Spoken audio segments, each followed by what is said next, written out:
I'd worked in health and fitness for nearly 30 years, and I just got to a point where I wanted something different. I just needed to change things up and just have a different lifestyle, a different schedule. I've never worked as a caterer previously, but I've always been passionate about barbecuing and cooking outdoors, and it just really appealed to me as something I'd like to do.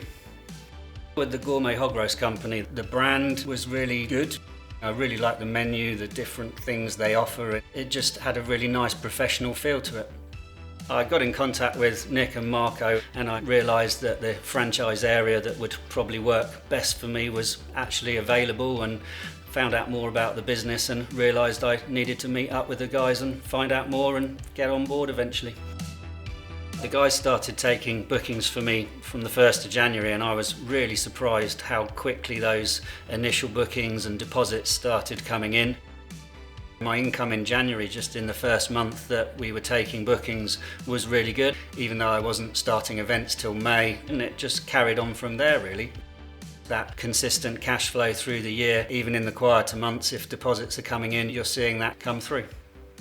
The guys at head office do all the marketing, do all the sales, and it's the job of the franchisee to then go and deliver the event.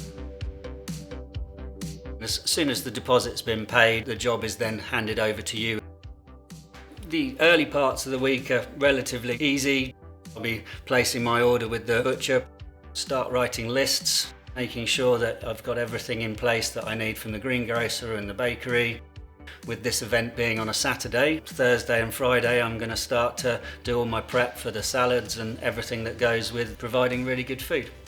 If we're doing canapes, if we're doing desserts, you might find that you're doing other prep in the days running up to the event, but you do have quite a lot of time at a hog roast event whilst you're cooking the pig to do some of the salads so that they're really nice and fresh on the day.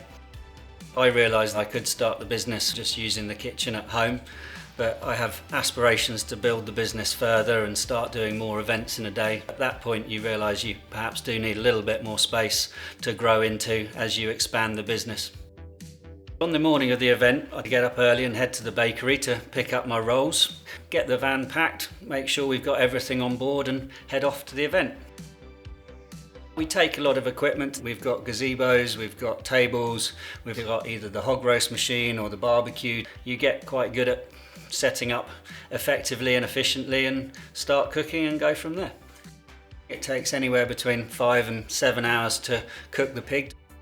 We're taking temperatures, we're monitoring the cook from all the way through, but you have quite a bit of time once the pig's cooking to then get on with the salads, get on with other things that you're going to be doing on the day.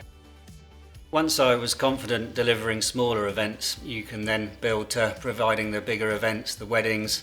And these events you may need waiting staff, you may need front of house managers. And the guys at head office were really supportive in giving you the necessary training and knowledge how to go about delivering these things. As you build your business, there is the opportunity to start to do multiple events in a day and also multiple events in a weekend. I've done events on Fridays, Saturdays and Sundays, which is obviously a really busy week, but a successful, profitable one. I'm very much on track to hit the targets that the guys outlined in terms of turnover and profit. It's been a really busy first season. I've done over 40 events and I'm very pleased with how things have gone. As we get to the end of the first busy season, I'm seeing already that I'm going to start to have much more free time for myself. I do have some events booked in over the latter months of the year, but there'll be a lot more free time for me to go off and do my hobbies and spend time with my family and have a little bit of downtime. My eldest son, who's 13 next week, is very keen to start working on events. He's a bit too young for it at the moment, but he very much wants to join me as soon as he can in the future, which is a really nice thought actually. I would say to anyone thinking about taking on a Gourmet Hog franchise, go for it. Be aware it's hard work. I think you've got to be an organised person, but it's a fantastic opportunity. I've thoroughly enjoyed my first year and can't wait for the years to come to further build my business.